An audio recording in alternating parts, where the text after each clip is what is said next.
Hi folks, you're with Tacitus today. Tacitus today, your pushback channel, and thank you for joining this audio live stream. Please listen to this presentation as would a radio broadcast. In this essay, I'd like to talk about an issue that's come up recently. In fact, Sargon of Akkad did a video on it, I think, yesterday. So about how young, this is junior high school, white working class girls are being abandoned by the globalist state, abandoned to their fate when vast numbers of brown and black migrants are coming into the white West who have vastly different views and attitudes to intimate relations and so on. Now, the general claim is that these white girls are being abandoned by the state. The state does nothing. They're so caught up in terrified of being called racist if they do act against the brown and the black people and their misbehaviour or illegality, and they're also desperate, turning themselves inside out to pretend that it's really a white boy problem. It's the white boys, the far right, the white boy Nazis. It's them that are doing it, and they're desperately falling. And then this recent idiot, taxpayer funded, by the way, piece of insane propaganda adolescence that some 13-year-old skinny, scrawny little white boy from a loving, intact family is running around murdering girls. I mean, the exact opposite of the reality, but that's the narrative they're trying to push as absurd and ridiculous. I mean, they know it's a lie. We know, everybody knows it is, and yet the fantasy narrative is pushed. There was a recent hearing in the British Parliament where they're treating this piece of utter fiction, again, paid for out of the propaganda unit of taxpayer money by the British government. I mean, these people were given millions of dollars to produce this propaganda, and they're talking about it in this parliamentary inquiries, and call it this, by very, very low quality women who are in this panel. They're treating it as if it was a factual documentary, talking about some fictional character that doesn't exist as if he was real. I mean, it's absolutely absurd. But there you go. But coming back to the material point, there's a young girl was interviewed who was, I think, 12 or 13, junior high school girl, white girl, and she was claiming, as others do, by the way, that the Pakistani and the Islamic and the black men or boys at school, are demanding sexual favors up to and including fellatio from these young girls under threat of physical punishment. We'll beat you up if you don't do it, that type of stuff. The girls claim they go to the teachers do nothing. Then they go with their parents, or a parent is typically a single household. They go with their parent to the police, and the police do nothing. And they go to their local member of parliament who also does nothing, this type of stuff. So now, what are we to make of this? So the authorities are doing nothing, and these brown and black people are getting away with it. That's not right. The black and brown people are heavily overrepresented in the prison population. Maybe not necessarily for those crimes, but for a whole lot of other crimes. So the idea that they're not being held to account, or that maybe they have to be far more grievous in the crimes they commit before they're imprisoned or arrested, dragged into court and imprisoned. But nonetheless. So what are we talking? Are we talking about cultural differences? This is sometimes a narrative that gets pushed. Well, these people come from a different sort of place, and they just need time to acclimatise. That narrative doesn't play, because it's often the children of these, be they illegal or otherwise, the children of these migrants, aliens. Aliens is probably a better word, really, because they behave in such an alien way, and they treat the white people as aliens. So aliens is a better term. It's the offspring, the ones that are born in Britain, for example, that also do these things. So this is not just a cultural thing. They've just arrived off the boat and they don't really know how to behave. What's the responsibility that the state or the government has? Okay, you're in a different country now, folks. There are things you don't do, and things are unacceptable. You will go to prison if you do these things. Do you understand that? Then you will be deported. Do you understand that? That type of conversation appears not to be, taking place. Now, let's take these low IQ third world peasants, because most of them are. There's very few of them sophisticated people, and their view of women and the role of women and so on, and they go, they've heard of stories of you go to the red light districts in even their own countries, and the way women behave and dress and so on. Now they come to the West and they don't really know what to do. Now, I recently went past a high school. I had an early morning meeting, and so when I finished the meeting, the high school kids were arriving. And this was a senior high school, so not a junior, so there's a bit of a difference. But the amount of, it's in a very working class area, but the amount of girls who looked like they were porn stars in training. I mean, you couldn't get a shorter dress if you tried. Some of them were wearing, tops that were 3 sizes too small, and they looked, dressed, behaved, walked, and had an attitude with their the way they're wearing the makeup. It was quite sort of garish, if not vulgar. Now, if you came from another country, you looked at that, you said, "Have I walked into a brothel or a fucking high school?" I mean, you wouldn't know. And now there are cases in Sydney that there was actually quite an upmarket girls' school in Sydney where the senior high school girls, so they were 17 and so on, they were providing in the school car park, no less. They were providing sexual services. So they were giving hand jobs in the motor vehicles of the men who were pulling into the car park or the parking lot and getting, I don't know, $20 or whatever they were getting paid. And so these girls got together. They were having they were running a business and delivering sexual services in the school parking lot. And apparently they had like a substantial clientele. Every lunchtime and recess, they were at work, and it wasn't hitting the books. And so, and this was uncovered, and it was funny watching the principal of the school, because the principal was an older, woman, sort of very spinsterish looking, and she was, we turn young girls into young women ready to face the world. We are certainly doing that. And it's very prim and proper, this headmistress, and to hear her talking about how we prepare young girls for a future of social participation. Yeah, we're definitely doing that. And so this idea of innocence, pure innocence, is being deflowered. We need to sort of get away from that a little bit and come back to the sheer basics. Is the law being broken? Because if you're threatening to beat someone up or kill someone in return for sexual favors, the law is being broken. Prosecute the fucking law. This is not an emotional or cultural issue, certainly not as I see it anyway. Now let's have a look at a few other things. So, in South Africa, as an example, one of the biggest cohorts of women getting abortions is 11 and 12-year-olds. That's right, you heard it, 11 and 12-year-olds. And you might go, well, that's crazy, 11 and 12-year-olds abortions.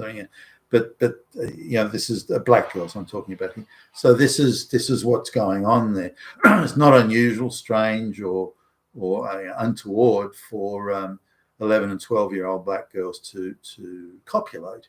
Now, this is not rape or something. It's consensual copulation with a 12-year-old boy. Now, you also see this going on in Australia with Pacific Islanders and so on. They, I know, or I'm aware of, Pacific Islands who this guy, he's 28 and he has a 15-year-old son. And you said, well, that's not possible, but it is. They copulated at 13. In those sort of societies, they, girls can start menstruating at 9 or 10 years old. And in those societies, they consider menstruation as effectively the commencement of the capacity of the girl, because I mean 9 or 10 years old. I mean, for goodness sakes, the capacity of the girl to procreate and thus to engage in intimate relations.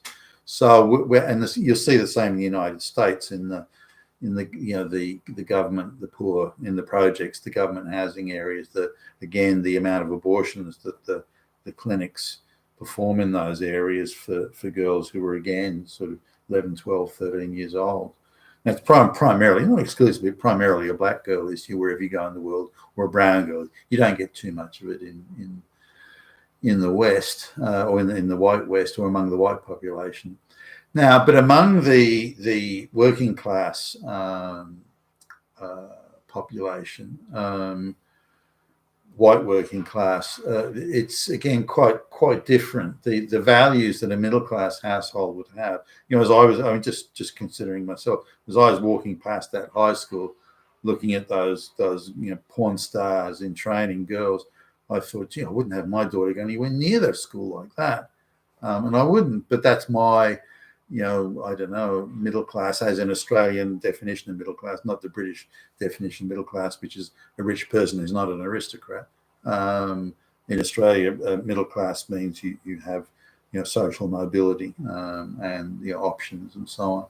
Now, so my middle class sensibilities, well, I wouldn't have my daughter going anywhere near a school like that. Now, if my daughter's sort of 18 or 21, or she's grown up and she wants to dress like that when she's in an intimate setting with her boyfriend or husband, that's her business. I don't care.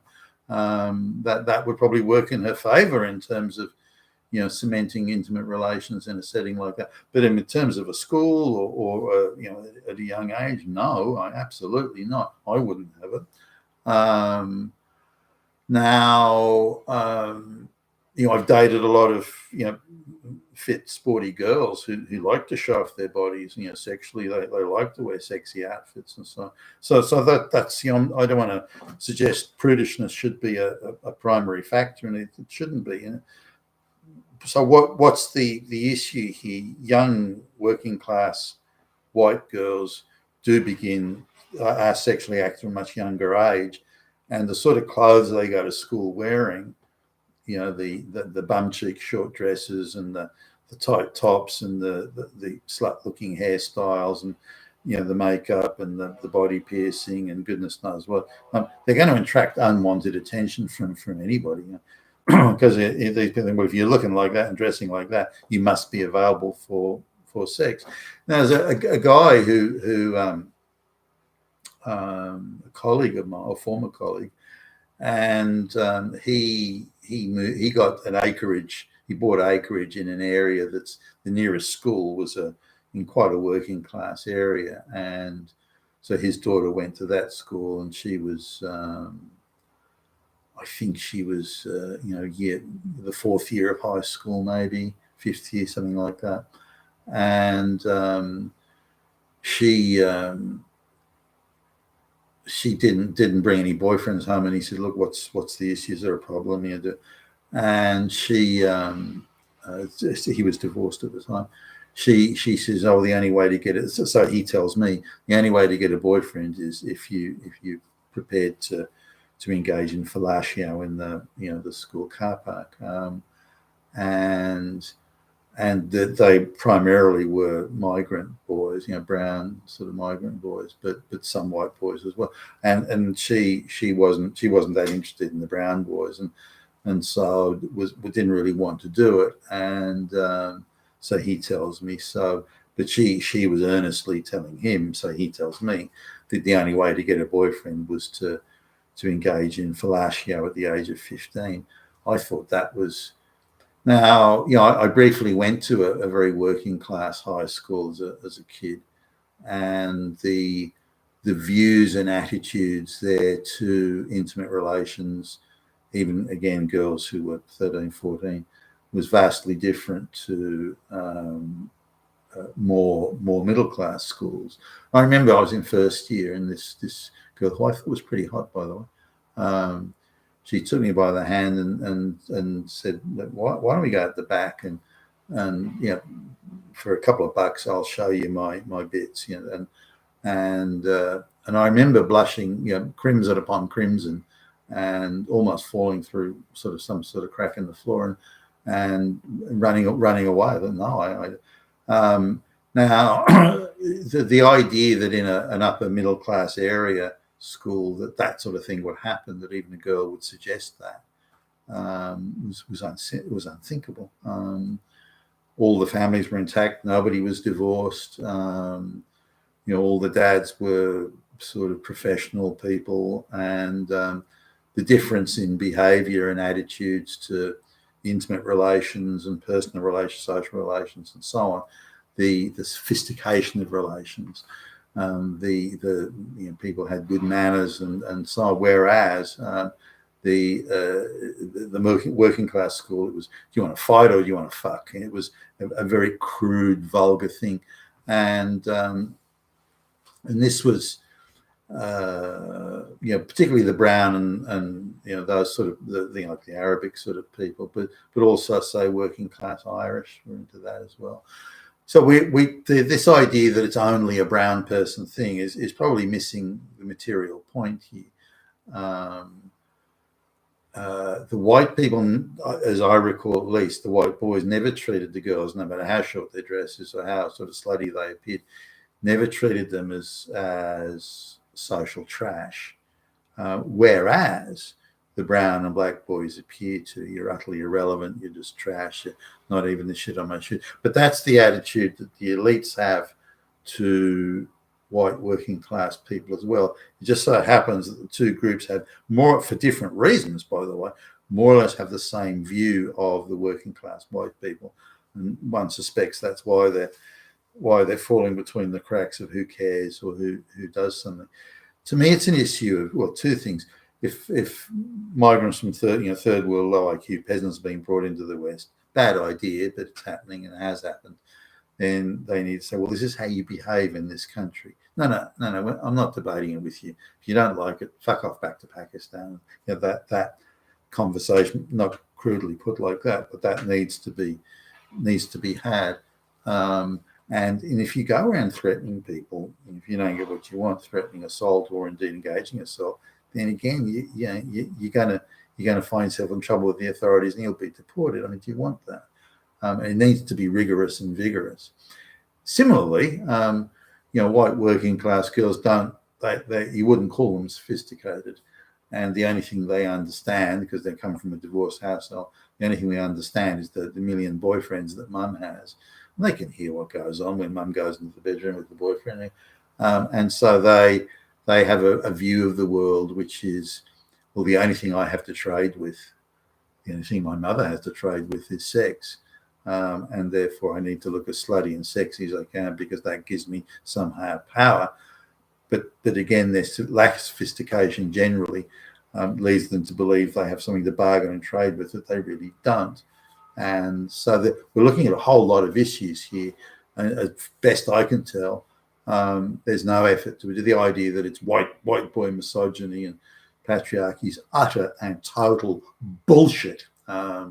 There are many things I think that can be done, and they're not being done in my view. Keeping families intact, those sorts of things, but also encouraging girls to say, well, you've got more to trade with than just that. Why don't we look at other options here, and giving girls some useful advice, but also coming down hard on, you don't go to school and say, you've got to give me a blowjob or I'll beat you up. So, excuse me. That, in my view, is a criminal act. You've been attached to us today, your Pushback channel, and thank you for listening.